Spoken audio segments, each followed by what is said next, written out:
Hello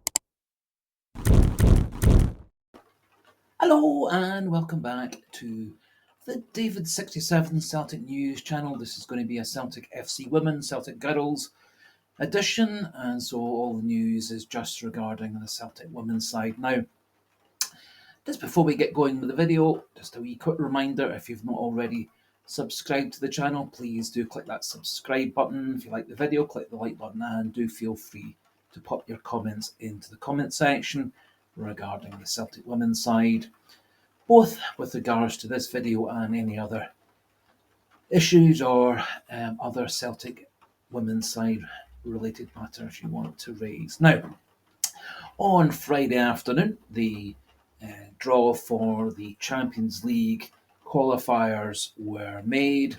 Celtic are in the Champions pathway and were unseeded. They have been drawn against the current Finnish champions, KUPS Kuopio, who are, as I said, are Finnish champions, and they have been Finnish champions in 2021, 22 and 23, and are currently lying second in the Finnish Women's League.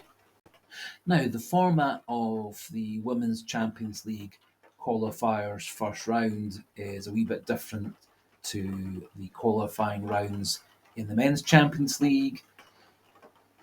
At this stage, the women's teams are drawn into groups of 4, with those teams then playing, in effect, semi-finals, and the winner of the 2 semi-finals going on to play in a final. Now, the other 2 teams drawn in Celtic and Kuopio's group were FC Gintra from Lithuania and Agarista from Moldova. And it was hoped that the 4-way tournament could be played at Celtic.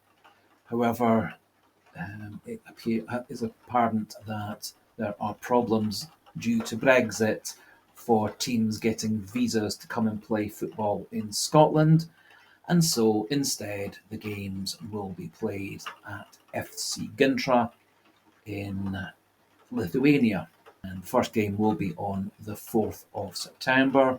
If Celtic do win that game against Kuopio on the 4th of September, they then go on to play the winner of FC Gintra against Agarista on Wednesday, the 7th of September, and that game again will be at FC Gintra's home venue in Lithuania.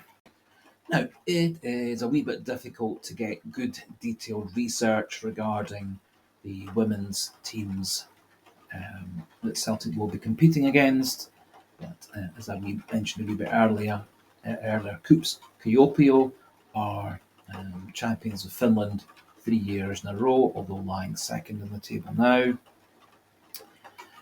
They have had a wee bit of a mixed season, which is why they're currently lying second in the league and had been having a run of a mix of draws, wins and losses earlier in the season, but having lost to their big rivals HJK Helsinki, they've gone on a run of 7 wins in a row up until last weekend. They appear to have 2 very good strikers, Roshi and Kruger, and 2 very good midfielders, Paulinia, who is Brazilian, and Bigoli as well.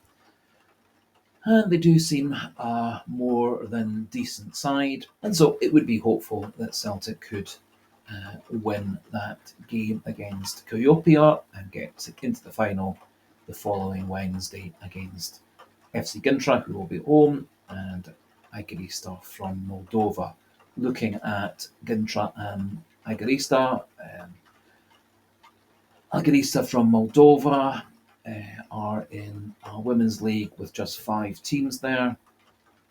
They were runaway winners of their league yet again last year, in the season recently ended, and won 16 games out of 16. But they also have had some difficulties coming through Champions League qualifiers and have been unsuccessful so far getting to the final stages.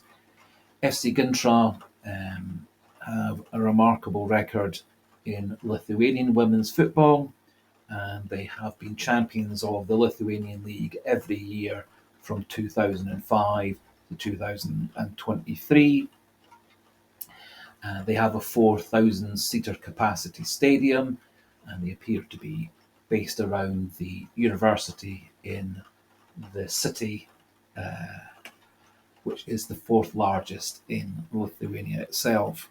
Of interest is FC Gintra played against Glasgow City at this stage last year, and Glasgow City beat them 3-0 in the final. And so it looks like, given the fact that Celtic were significantly better than Glasgow City last season, one would expect that if Celtic do win against Kuopio, that the final against Gintra or Agarista will be that bit easier. And so it may well be that the semi-final is the more difficult game of the two for Celtic to win. And certainly looking at the squad for FC Gintra, 14 of their first team squad are Lithuanian, with the other 6 from overseas, with players from Brazil, Argentina, America, and the Philippines, and a couple from South Africa. And so it does look like Celtic's, if win the first game, they've got an exceedingly good chance of winning the second game, which would put them through to the second stage of the qualifiers, which is a straight home and away knockout leg, which will be against the other 10 winners from the stage 1 qualifiers, and there are a second set of teams who join at stage 2 who don't have to play in stage 1 because they come from stronger leagues. And so Celtic's home and away stage 2 knockout, if they get that far, could be against one of the medium strength leagues, such as Norway, Sweden, etc. But that draw will be at a future point, depending on the success in stage 1.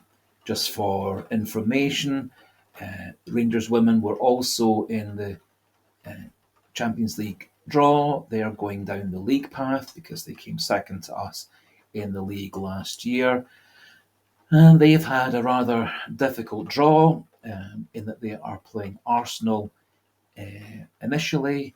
And if they do beat Arsenal, which will be at the Arsenal's ground down in the London area, if they win that game, they then have to play the winner of Atletico Madrid against Rosenborg. And if they win that, there are more qualifiers, stage 2 for them after that.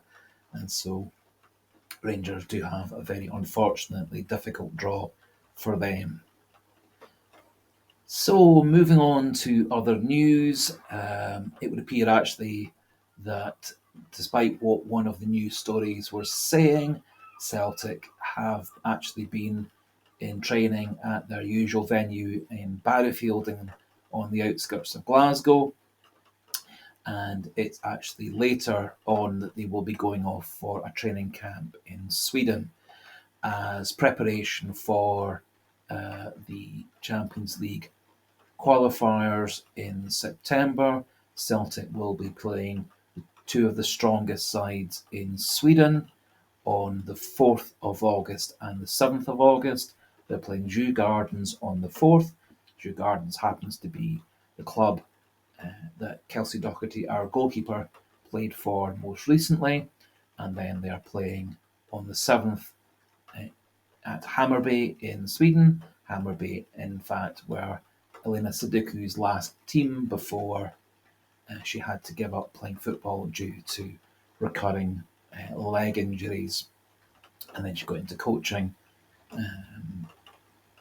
after that with spells in Swedish football, Chinese football, Norway and England before she came to us at the start of 2024. Now, just a wee update on signings and departures. There's been no further signings for Celtic since my last video a week ago, and no further departures since my last video of last week. Lena Sidiku very positive about the season upcoming, saying that she feels that this squad that she now has in training is even stronger than the squad that won the championship back in May, and feels that the new signings all add extra power, strength and quality to the team, and that Celtic are an even stronger side this season than they were last season. And if that's the case, that would be really good news. There is still some speculation that Celtic will be signing another player or two, and my personal feeling is that we do need a Tash Flint style centre forward target player up front to fully exploit the way that Elena Sidiku likes to play football. But as yet, there is no news or mention of any players that may be coming into Celtic to add to the current squad. So that just about finishes things off for this wee update for the Celtic women's side. Just a wee reminder to consider the subscribe, like and comment buttons. And so for today, thanks for watching, thanks for listening, goodbye and hail, hail.